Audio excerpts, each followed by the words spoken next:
بنو امیہ کے دور میں جمعے کے خطبہ میں حضرت سیدنا علی رضی اللہ عنہ پہ تنقید کس نے شروع کروائی تھی اور یہ سلسلہ کب تک چلا اور کس نے یہ تنقید رکوائی؟ تفصیلی جواب دیں بھیا، تفصیل تو کہاں کریں گے۔ یہ سب کا لفظ جو ہے نا، یہ عربی زبان میں ضروری نہیں ہے کہ گالی کے لیے استعمال ہو۔ حضور اقدس صلی اللہ علیہ وسلم کے متعلق آتا ہے کہ سبا، حضور صلی اللہ علیہ وسلم نے سب کیا۔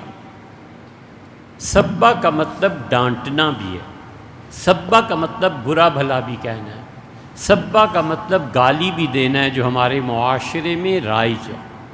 اس لیے ترجمے میں احتیاط کرنی چاہیے۔ حضرت رسالت مآب صلی اللہ علیہ وسلم فلاں جگہ جو پانی ہے نا، قافلہ چل رہا تھا، ارشاد فرمایا دیکھو تم اس تک پہنچو گے اور میرے سے پہلے خبردار جو کسی نے اس پانی کو چھوا یا ہاتھ لگایا۔ جب آپ پہنچے اس پانی کے ذخیرے پہ تو ارشاد فرمایا مجھ سے پہلے کسی نے اسے ہاتھ تو نہیں لگایا۔ لوگوں نے ایک صحابی رضی اللہ عنہ کو متعلق کہا کہ وہ آئے تھے آپ سے پہلے، تو حدیث میں ہے فسب النبی صلی اللہ، حضور صلی اللہ علیہ وسلم نے اسے سب کیا، یعنی برا بھلا کہا۔ نبی کے شان کے خلاف ہے کہ والعیاذ باللہ وہ کسی کو گالی دے۔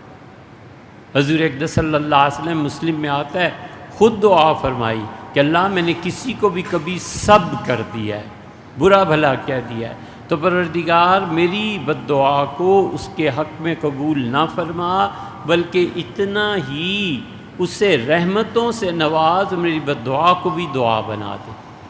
تو سیدنا علی رضی اللہ عنہ پر یہ سلسلہ شروع ہوا تھا حضرت معاویہ رضی اللہ عنہ کے دور میں، کہ جمعے کا جو خطبہ ہوتا تھا اس کے آخر پہ وہ امویوں کی بنی یہ جو بنو امیہ تھے، ان کے وائز بنو امیہ کی حمایت کرتے تھے اور سیدنا علی رضی اللہ عنہ کے خلاف کچھ نہ کچھ کہتے تھے۔ یہ عوام کا ذہن بنانے کے لیے تھے۔ پھر یزید کا دور آ گیا۔ اب جتنے بھی حج کرنے کے لیے جاتے تھے، حضرت عبداللہ ابن زبیر رضی اللہ عنہ بلا کے خطیب تھے، ختم تھی خطابت، عربی کی خطابت اور عربی کا جاو جلال زبان کا دیکھنا ہو تو سیدنا علی رضی اللہ عنہ کو دیکھو۔ حضرت ام المومنین عائشہ رضی اللہ عنہ ایسی زبردست فکرے اور تعبیرات کرتی ہیں، کمال ہے۔ میری آنکھوں نے نیند کا سرما نہیں لگایا جب تک کہ مجھ پہ تہمت رہی۔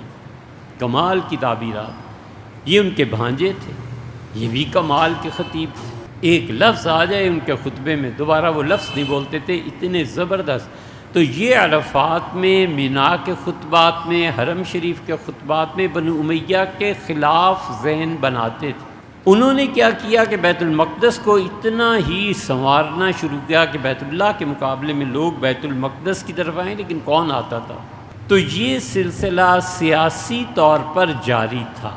اور سیدنا معاویہ رضی اللہ عنہ کا دور پھر گزرا، پھر بنو امیہ کا دوسرا دور آیا۔